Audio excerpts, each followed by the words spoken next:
오늘의 주요 뉴스입니다. 내년 상반기 5차 발사 예정인 한국형 발사체 누리호가 본격적인 발사 준비에 들어갔습니다. 우주항공청이 한국항공우주연구원, 한화에어로스페이스와 함께 준비 상황을 점검했는데 다음 달에는 단 조립에 착수할 예정입니다.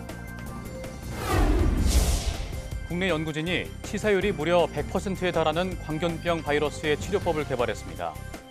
빛과 나노 입자를 이용해 바이러스에 감염된 세포만을 선택적으로 감지하는 기술입니다. 청계천 복원 20주년을 맞아 청계천에 서식하는 어류를 조사한 결과 2급수 이상의 깨끗한 하천에서만 서식하는 쉬리가 발견됐습니다. 쉬리는 전 세계에서 오직 한반도에만 서식해 하천의 건강성을 나타내는 지표라고 전문가들은 설명했습니다. 달 일부 지역 암석의 자기장은 소행성 충돌의 흔적이라는 해외 연구 결과가 나왔습니다. 연구진은 달이 지구 자기장 강도의 50분의 1 정도의 약한 자기장을 형성한 상태에서 달 앞면에 거대한 소행성이 충돌하는 상황을 시뮬레이션한 결과 이 같은 결론을 도출했다고 밝혔습니다.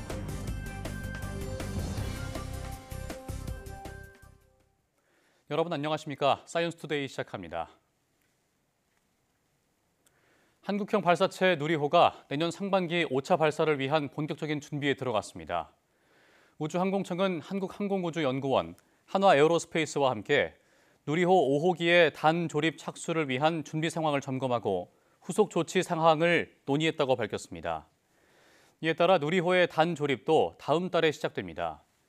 누리호 5차 발사에는 주 탑재 위성인 초소형 군집 위성 2에서 6호기와 부탑재 위성인 산학연 큐브 위성이 실릴 예정입니다. 또 초소형 군집 위성은 본체 조립과 시험을 진행 중이며 큐브 위성들도 공모 절차를 마치고 개발하고 있습니다.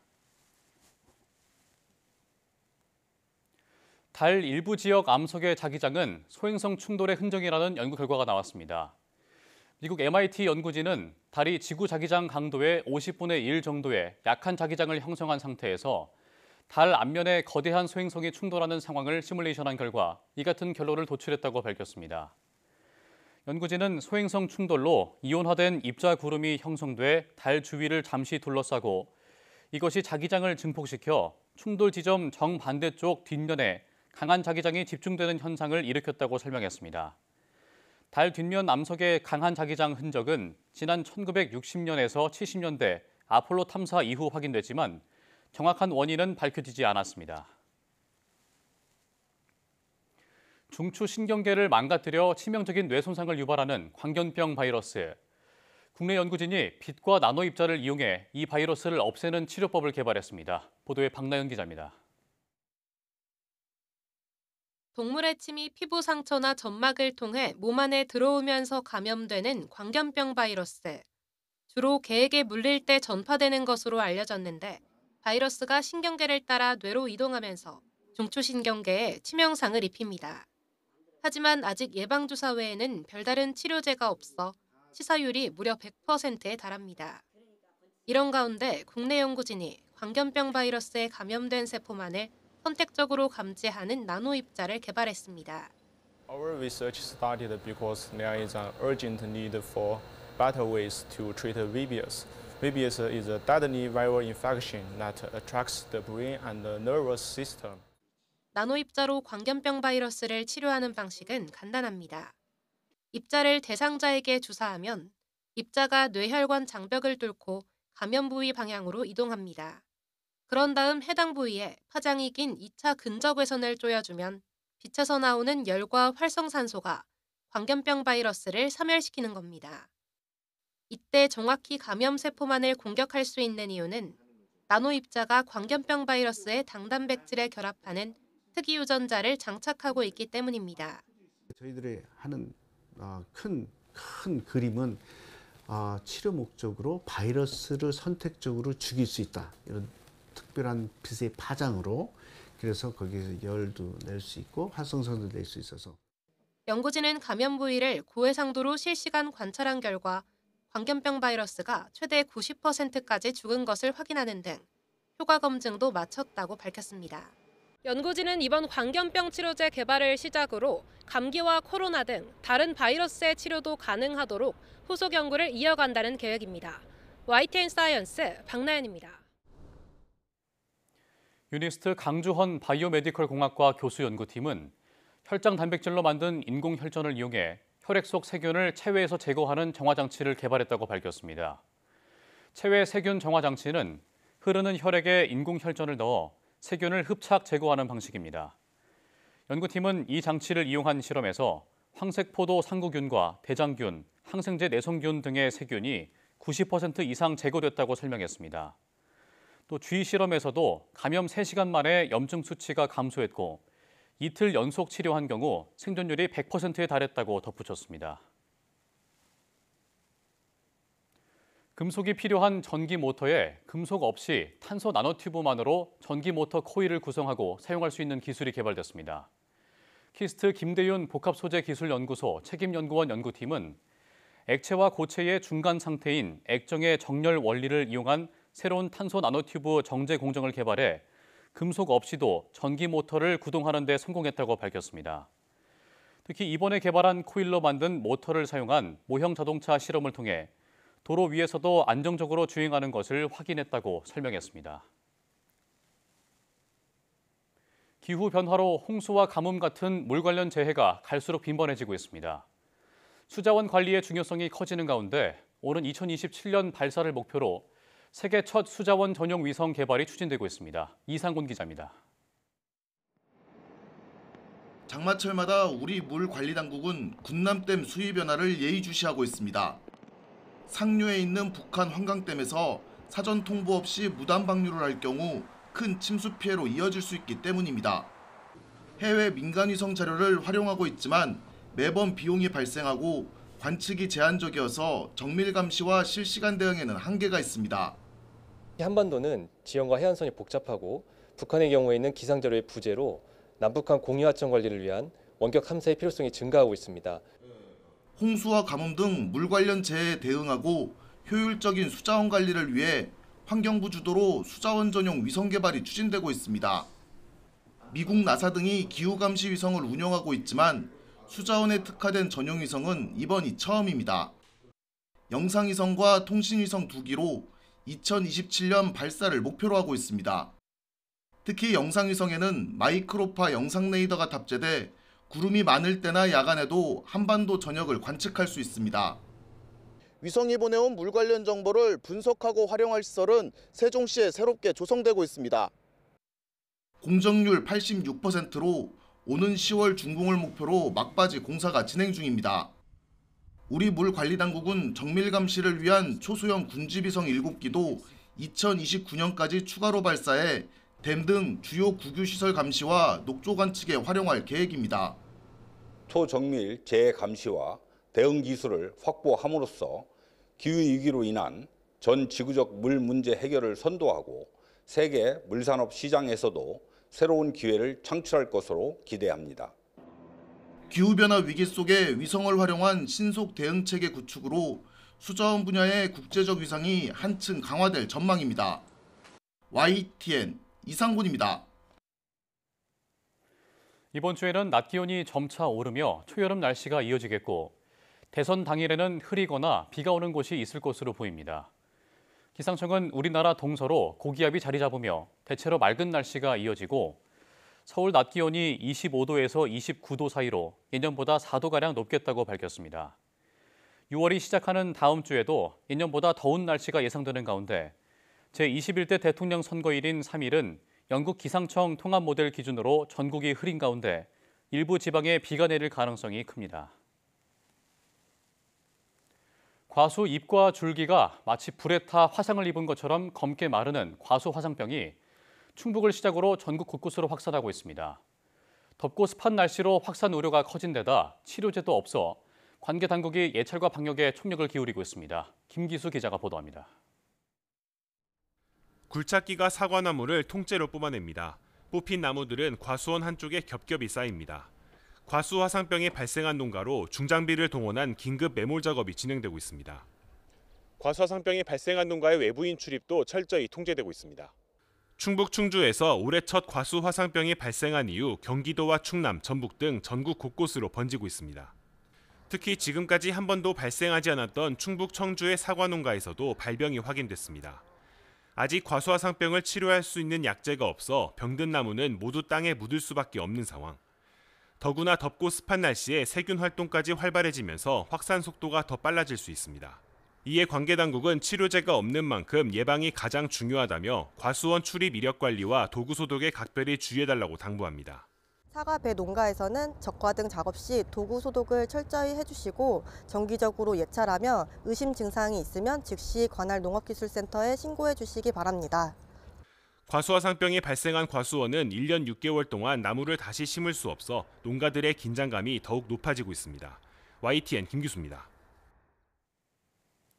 땅속의 습도까지 정밀하게 측정해서 더 맛있는 과일을 생산하는 토양 센서 이야기입니다. 오점곤 기자가 취재했습니다. 고소득 과일 가운데 하나인 애플망고. 애플망고 나무 아래에는 각각 센서가 설치되어 있습니다.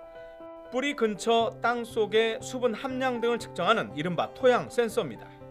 토양의 수분, 온도, 이시를 측정하는 센서고요. 네. 수분을 측정해가지고 네. 그 생육 시기에 맞춰가지고 관리할 수 있게끔 저희가 가이드를 할 수가 있습니다.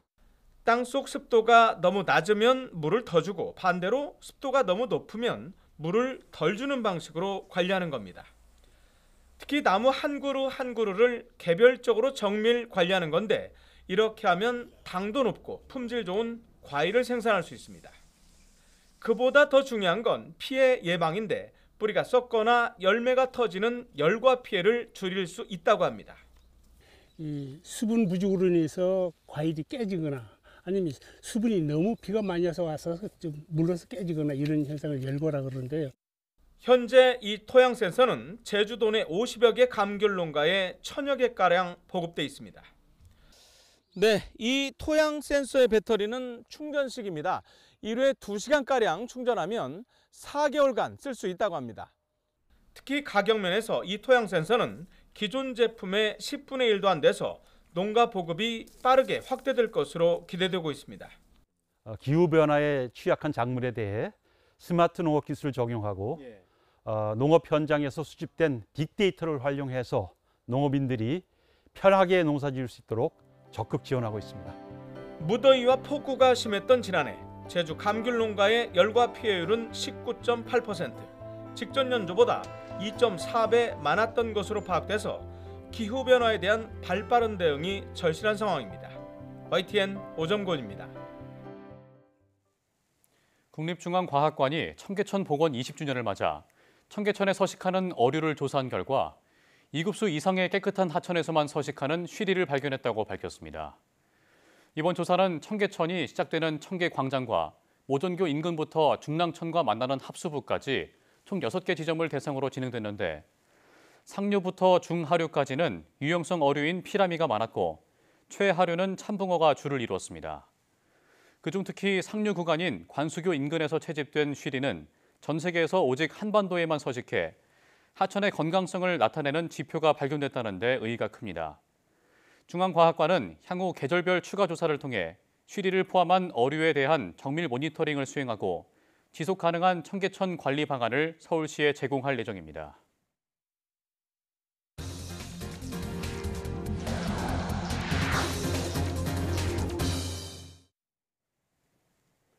중국에서 휴머노이드 로봇들끼리 맞붙는 세계 첫 격투 대회가 열렸습니다.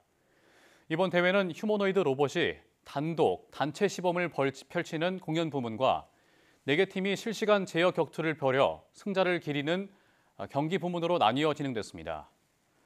격투 부문은 각기 다른 분야의 비전문가 인플루언서 4명이 조정한 유니트리 G1 로봇들이 3라운드씩 경기를 치렀습니다.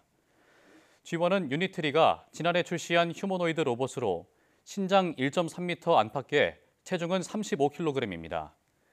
링 안에서 헤드기어와 글러브를 착용한 휴머노이드들이 인간의 이중격투기 시합처럼 맞붙었고 링 바깥의 인플루언서들이 조종기로 로봇을 움직였습니다.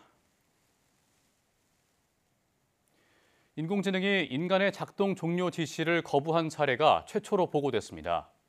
영국 일간 텔레그래프에 따르면 AI 안전업체 펠리세이드 리서치는 오픈 AI의 AI 모델 O3가 실험 중 스스로 종료되는 것을 방지하기 위해 컴퓨터 코드를 조작한 사실을 확인했다고 밝혔습니다.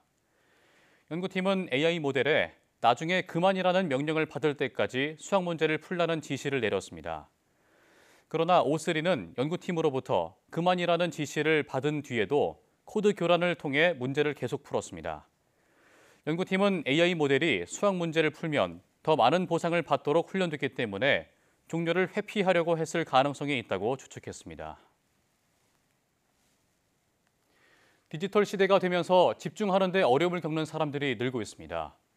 사람들이 한 화면에 집중할 수 있는 시간은 1분이 채 안 되는 것으로 나타났는데 주의력을 회복하기 위해서는 어떻게 해야 될까요? 권영기 기자가 보도합니다. 미국 캘리포니아 어바인 대학 연구팀의 20년에 걸친 조사 결과 집중 시간은 점점 짧아지고 있습니다.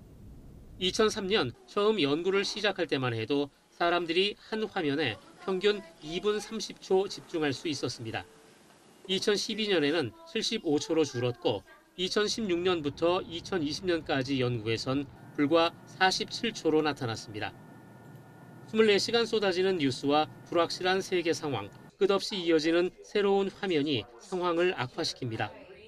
사람들의 주의력이 짧은 순간에만 집중하도록 훈련돼 버려 자연스러운 집중 주기가 깨졌습니다. 여기다 코로나19 팬데믹은 사람들의 시간 감각을 뒤흔들고 스크린 사용 시간을 크게 늘렸습니다. They're spending a lot of time on social media, spending a lot of time watching the news, and they know it's probably not healthy to be doing that. 전문가들은 산만해진 뇌를 다시 훈련하는 가장 좋은 방법으로 활동적이고 적극적인 휴식을 권장합니다. 30분 정도의 간단한 활동만으로도 충분합니다. 주변을 살피며 산책을 하거나 점심을 먹으러 다른 방으로 자리를 옮기는 것만으로도 도움이 됩니다. 뇌는 지루하면 가장 먼저 눈에 띄는 것을 찾게 됩니다. 스마트폰처럼 끊임없이 새로운 정보를 주는 기기가 가장 유혹적이어서 제대로 된 휴식을 방해합니다. Maybe you put your social media apps into a separate folder so that they're harder to access. Maybe even deleting them from your phone so that you can only access them on your laptop computer.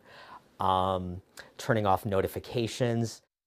멀티태스킹이 효율적이라고 생각할 수 있지만 뇌 전문가들은 스트레스를 키우는 원인으로 봅니다. 또 단순한 취미를 갖는 것보다는 목표를 정하고 꾸준히 연습하는 것을 권합니다.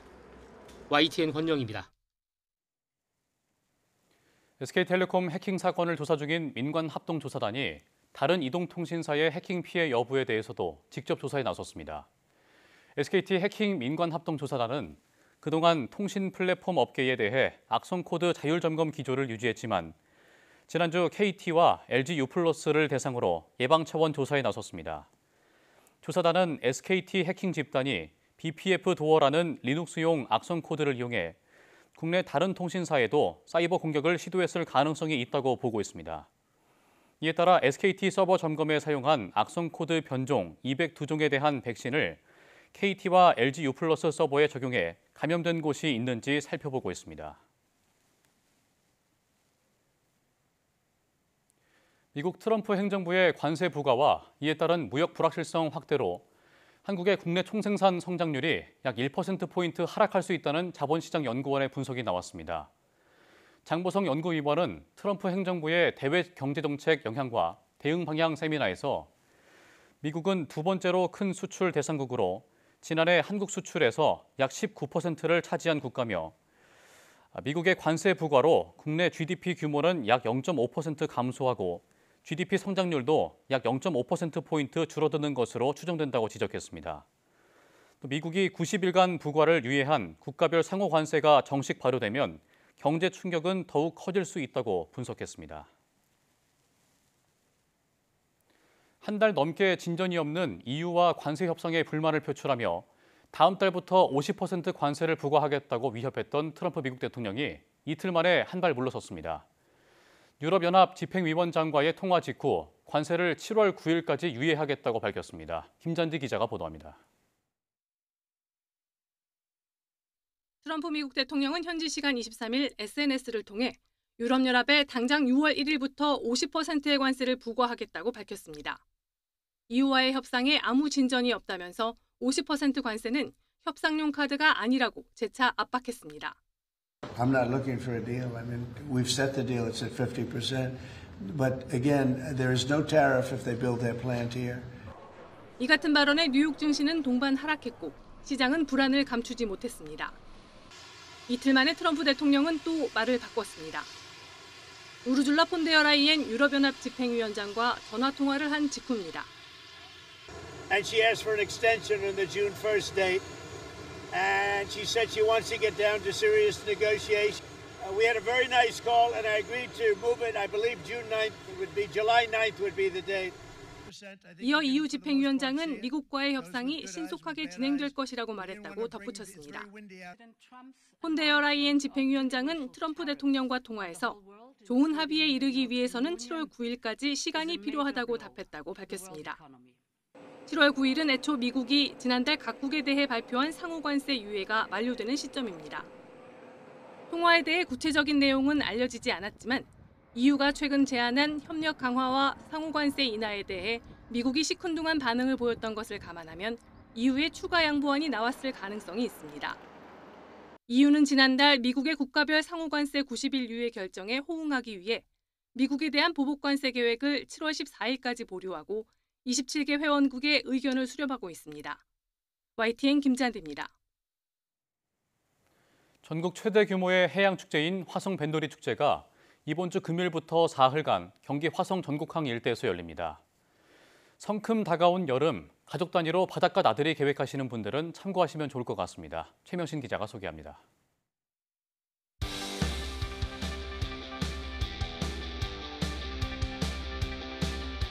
초여름 햇살로 눈부신 전곡항이 축제 열기로 가득합니다. 승객을 태운 화려한 요트들이 앞다투어 바다 위를 내달립니다. 파워보트, 유람선, 해적선 등 60여 척의 선박이 짜릿한 오감 만족으로의 출항 신호를 기다리고 있습니다. 바다와 배를 통해 자유롭고 활기차게 즐길 수 있는 공간을 만들고자 하는 뱃놀이 축제의 의지를 담고 있습니다. 축제 무대는 전곡항에서 하루 두 번 신비의 바닷길이 열리는 제부도까지 이어집니다. 요트를 타고 제부도로 이동한 뒤 해상 케이블카로 돌아오는 이색 프로그램 천혜의 유람단은 축제의 백미로 꼽힙니다. 화성만의 창의적인 콘텐츠인 바람의 사신단 댄스 퍼레이드가 올해도 어김없이 펼쳐집니다. 가족들에게 인기가 많은 독살 체험과 해변을 산책하며 쓰레기를 줍는 플로깅 행사도 준비됐습니다. 축제는 밤에도 즐겁습니다. 음악과 춤이 어우러진 라틴 댄스 페스티벌과 해상 불꽃놀이가 낭만과 감동을 선사하게 됩니다. 화성 서해 바다의 우수한 해양 관광 자원을 바탕으로 아이부터 어르신까지 다채롭고 이색적인 해양 레저 체험 프로그램과 문화 공연들을 즐길 수 있는 것이 가장 큰 매력입니다. 문광부로부터 2년 연속 대한민국 문화관광축제로 선정된 화성 뱃놀이 축제는 이번 주 금요일부터 사흘간 이어집니다. YTN 최명신입니다. 한국과학창의재단과 삼양라운드스퀘어는 극한의 기후 환경에서 활용할 혁신적인 식품 아이디어를 제안할 수 있는 청소년 푸드테크 경진대회를 공동 개최합니다. 이번 대회는 푸드테크 분야에서 청소년의 과학적 상상력과 창의적 아이디어를 발굴하기 위해 기획됐으며 실제 구현 가능성보다 아이디어의 참신함과 과학적 탐구에 중점을 두고 평가가 이루어질 예정입니다. 경진대회에 대한 자세한 내용은 경진대회 홈페이지와 한국과학창의재단 온라인 접수 시스템에서 확인할 수 있습니다.